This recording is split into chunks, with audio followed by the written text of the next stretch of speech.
Hello and welcome to my channel all views. मैं रंजीत सिंह आपका स्वागत करता हूं। आज देखते हैं आज की न्यूज़ क्या है। Government of India amended GFRs. तो देखेंगे जीएफआर क्या है, जनरल फाइनेंस रूल्स, इसके बारे में देखेंगे क्या है और क्या चेंजेस किए गए हैं वो देखेंगे मिनिस्ट्री ऑफ फाइनेंस के द्वारा। ठीक है, इस कोविड क्राइसिस के अवेक में। तो देखते हैं सबसे पहले क्या है न्यूज़ ये है कि government of India notify changes in rules disallowing global tender for procurement up to rupees 200 crore. हाँ, अप टू रुपीज़ 200 करोड़, ये ध्यान रखिएगा। यानी भारत सरकार ने अब क्या किया है कि 200 करोड़ से कम की खरीदारी करने के लिए अब आपको अलाउ नहीं है। आप बाहर से अब खरीद नहीं सकते दूसरे कंट्री से। अगर आपको 200 करोड़ से कम की कुछ खरीदारी करनी है या कुछ बनाना है, मैन्युफैक्चर करना है, तो आप इंडियन कंपनी को ऑर्डर देंगे, वहाँ इंडियन कंपनी आपको वो फुलफ़िल करके देगी उस डिमांड को। तो क्या है सारा इशू और क्या है, किस तरह से ये न्यूज़ आया, उसको देखते हैं हम लोग और समझते हैं जीएफआर के बारे में। तो सबसे पहले जीएफआर समझते हैं क्या है, जनरल फाइनेंस रूल क्या है। ठीक है, आपको पता होना चाहिए कोई भी अगर किसी भी तरह की एक्टिविटी की जाती है अपने देश के अंदर या किसी भी देश के अंदर, तो उसके कुछ नियम कानून कायदे कानून होते हैं। वैसे ही हमारे देश में कोई भी पब्लिक फाइनेंस से रिलेटेड कुछ भी एक्टिविटी अगर कैरी आउट की जाती है तो उसके लिए कुछ रूल्स हैं। उसी रूल्स रेगुलेशंस के तहत हमारे क्या किया जाते हैं, ठीक है, जो भी फाइनेंशियल एक्टिविटीज़ होते हैं उसको कैरी आउट किए जाते हैं। क्योंकि अगर कोई रूल्स नहीं होंगे, आर्बिट्री ऐसे ही कोई भी कुछ करने लगेगा तो काफ़ी मुश्किल होंगी चीज़ें। ठीक है, तो हमारे पास एक रूल है, ठीक है, एक रूल बुक है। वो रूल बुक लगभग 155-60 पेज की है हमारे पास। उसमें सारा कुछ लिखा हुआ है गवर्नमेंट ऑफ इंडिया के पास कि किस तरह से किस एक्टिविटी को किस तरह से टेंडर करना है, किस तरह से बिडिंग करनी है। ठीक है, किस तरह से किसे कितने पैसे देने के प्रोसेस हैं। ठीक है, कितने पैसे देने के नहीं, लेकिन जितना भी पैसे देना है उसकी प्रोसेस क्या है देने की, बजट की क्या प्रोसेस है, हर चीज़ इसमें लिखी हुई है इस डॉक्यूमेंट में। अभी देखेंगे उसके बारे में। तो ऑब्वियसली ये जीएफआर क्या है, general financial rule, finance rule क्या है, एक कंपेंडियम है। कंपेंडियम मतलब ए सेट ऑफ इंस्ट्रक्शंस या इंफॉर्मेशन, ठीक है, जो आपको एक दिशा निर्देश देती है, जो आपको बताती है कि आपको किस तरह से किस वे में आगे बढ़ना है इस फाइनेंशियल प्रोसेस को पूरा करने के लिए।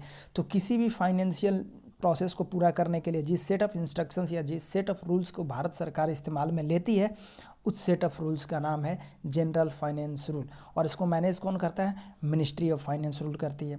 ठीक है, रूल्स जो भी फ्रेम करते हैं या चेंजेस करते हैं या अमेंडमेंट जो भी होता है वो मिनिस्ट्री ऑफ फाइनेंस के द्वारा होता है। ये पूरी तरीके से मिनिस्ट्री ऑफ फाइनेंस के अंदर आता है।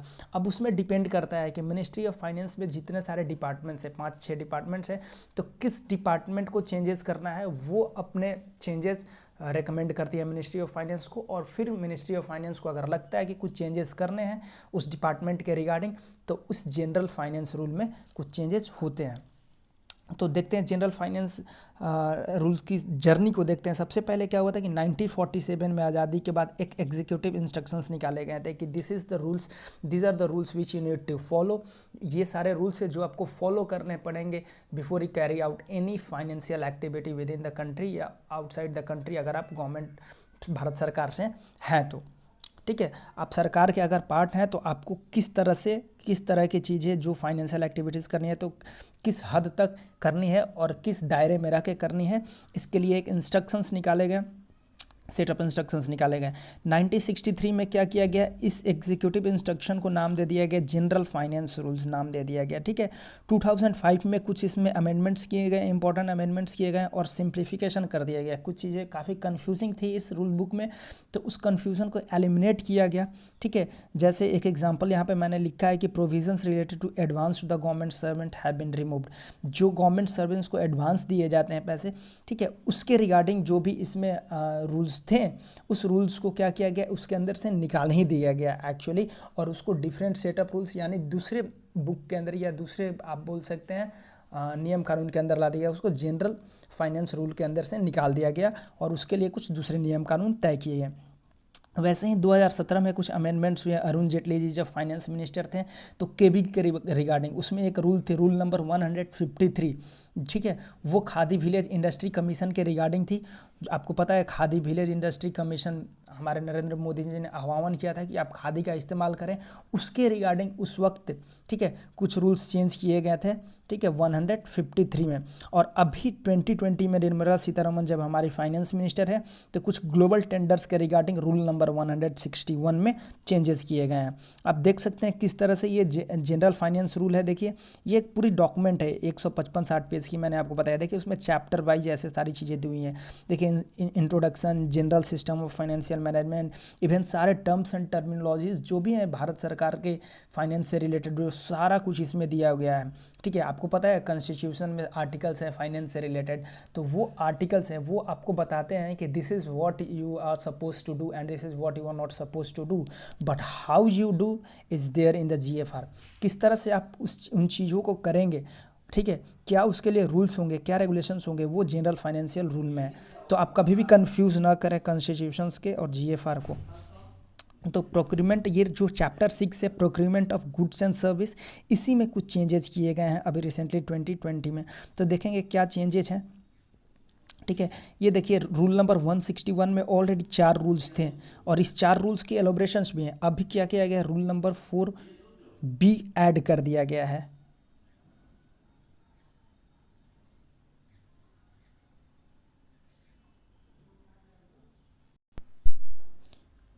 अभी रूल नंबर 4B इसके अंदर ऐड कर दिया गया है रूल नंबर 161 में। देखिए इस रूल नंबर 61 में क्या है, efficiency, economy and accountability in public procurement system. Public procurement system इसके अंदर ही आती है। क्या चेंज किया गया है और क्या था पहले, वो देखिए। पहले जो रूल था या प्रेजेंट रूल था उसमें ये था कि अगर भारत को ज़रूरत पड़ती है किसी भी ऐसी चीज़ की जो भारत में अवेलेबल ना हो, या फिर कुछ स्पेशल क्वालिटीज़ ऐसी चाहिए जो भारत में अवेलेबल ना हो, तो उसके रिगार्डिंग भारत सरकार क्या कर सकती है, बाहर से परचेज कर सकती है किसी भी चीज़ को ऐसे, ठीक है। अभी क्या कर दिया गया है, इसी में थोड़ा सा ऐड कर दिया गया है और B नंबर ऐड कर दिया गया है। क्या ऐड किया गया है कि कोई भी ग्लोबल टेंडर नहीं जारी होगी 200 करोड़ रुपए से कम की। अब ये 200 करोड़ रुपए से कम की क्यों कही गई है, मैं अभी वो आपको बताऊंगा। तो 200 करोड़ से कम की अगर कोई भी ऐसी आपकी टेंडर है जो आपको फुलफ़िल करना है, किसी तरह की मैन्युफैक्चरिंग की या किसी स्पेशल क्वालिटी की आपकी ज़रूरत है, तो आप इंडियन कंपनीज़ को ऑर्डर दीजिए, वो आपको सारी आपके डिमांड्स को फुलफ़िल करके देंगी। और ये सारा डिसीजन लिया गया है इन द वेक ऑफ कोविड-19, जो कोरोना वायरस अभी फैला हमारे देश में, ठीक है। कोविड के बाद जो इकोनॉमिक क्राइसिस होने वाली है, या फिर अब जो भी हम लोग इकोनॉमिक प्रॉब्लम से जूझने वाले हैं, उसको टैकल करने के लिए स्टेप लिया गया है। तो क्या स्टेप लिया गया है, क्यों स्टेप लिया गया है, आपको मैं बता दूं कि भारत सरकार ये नहीं चाहती है कि जो भी छोटे मोटे हमारे इंडस्ट्रीज़ हैं या मैन्युफैक्चरर्स हैं उनको कोई बाहरी कंपनी आके ओवरटेक करे, या फिर ये सारी कंपनी बाहर के कंपनी से कुछ, कोई भी कंपनी जिसे ज़रूरत है वो बाहर की कंपनी से कुछ खरीदे लोन्स पर या किसी भी तरीके से, और फिर वो डेब्ट के अंदर चले जाए। डेब्ट के अंदर चले जाएंगे तो और भी मुश्किल होगा। तो भारत सरकार नहीं चाहती है कि हमारे 200, एटलीस्ट अगर 200 करोड़ का एक लिमिट रखा गया है कि इतने तक तो हमारी रेजिलियंस है हमारे भारत की इंडस्ट्री में कि वो इतने की डिमांड फुलफ़िल कर सके 200 करोड़ रुपए तक की एटलीस्ट। तो सबसे बड़ा बात है कि आपको पता है कि लॉकडाउन 4.0 स्टार्ट होने से पहले नरेंद्र मोदी जी ने आत्मनिर्भर भारत और वोकल फॉर लोकल के बारे में बात किया था, ठीक है। क्योंकि कोविड-19 क्राइसिस से अगर जूझना है, इकोनॉमिक क्राइसिस, तो आपको क्या करना पड़ेगा, लोकल कंपनीज़ को बढ़ावा देना पड़ेगा। अपने जो भी लोकल मैन्युफैक्चरर्स हैं उनके प्रोडक्ट्स इस्तेमाल करने पड़ेंगे instead of using the branded, so called branded products. तो उसके अवेक में किया गया है ताकि जो हमारे लोकल मैन्युफैक्चरर्स हैं, लोकल इंडस्ट्रीज हैं, उनको स्ट्रेंथ मिले, उनको उनकी इकोनॉमिक बूस्टिंग हो, ठीक है, उनकी डिमांड्स बढ़ें तो अच्छा होगा। तो इसके लिए क्या किया है भारत सरकार ने कहा कि अगर आपको 200 करोड़ तक किसी भी तरह की ज़रूरत है तो आप भारतीय इंडस्ट्रीज़ को, भारतीय कंपनीज़ को ऑर्डर दें और वो आपके ऑर्डर को फुलफ़िल करके देंगी। ये स्टेप इसलिए भी लिया गया है ताकि MSMEs जो हैं उनको बचाया जा सके, उनको बूस्ट किया जा सके, एफडीआईज को रोका जा सके। कोई कंपनी ऐसा ना कि बाहर से आए और एफडीआईज लेके आए 500 करोड़, 1000 करोड़, 2000 करोड़। आपको पता होगा थोड़े दिन पहले ही गवर्नमेंट ऑफ इंडिया ने रूल्स चेंज किए थे कि 10% से ज़्यादा आप एफडीआई नहीं डायरेक्टली खरीद सकते हैं। उससे ज़्यादा अगर आपको खरीदना है तो भारत सरकार के थ्रू आपको खरीदना होगा। तो इस तरह की चीज़ें भारत सरकार ने स्टेप्स लिए हैं ताकि लोकल कंपनीज़ को, भारत की कंपनीज़ को बचाया जा सके। और इसीलिए इस डिसीजन को लिया गया है कि अगर आपको 200 करोड़ तक की ज़रूरत है किसी भी मैन्युफैक्चरिंग की या किसी भी तरह की डिमांड की, तो आप ग्लोबल टेंडर ना निकालें, आप डोमेस्टिक टेंडर निकालें, भारत के अंदर टेंडर निकालें और भारत में ही बिडिंग कराएं। जो भी करना है भारत के अंदर ही करें, बाहरी कंपनी को अलाउ ना करें घुसने के लिए 200 करोड़ तक की बिजनेस डील में। यही सबसे बड़ा चेंज किया गया है। तो आई होप आपको कुछ समझ आया होगा इस टॉपिक से रिलेटेड। आपको अगर अच्छा लगा हो ये टॉपिक जीएफआर के बारे में, जनरल फाइनेंस रूल के बारे में, तो प्लीज़ आप मेरे साथ जुड़ जाइए और मेरे चैनल को सब्सक्राइब कर लीजिए। और थैंक यू सो मच।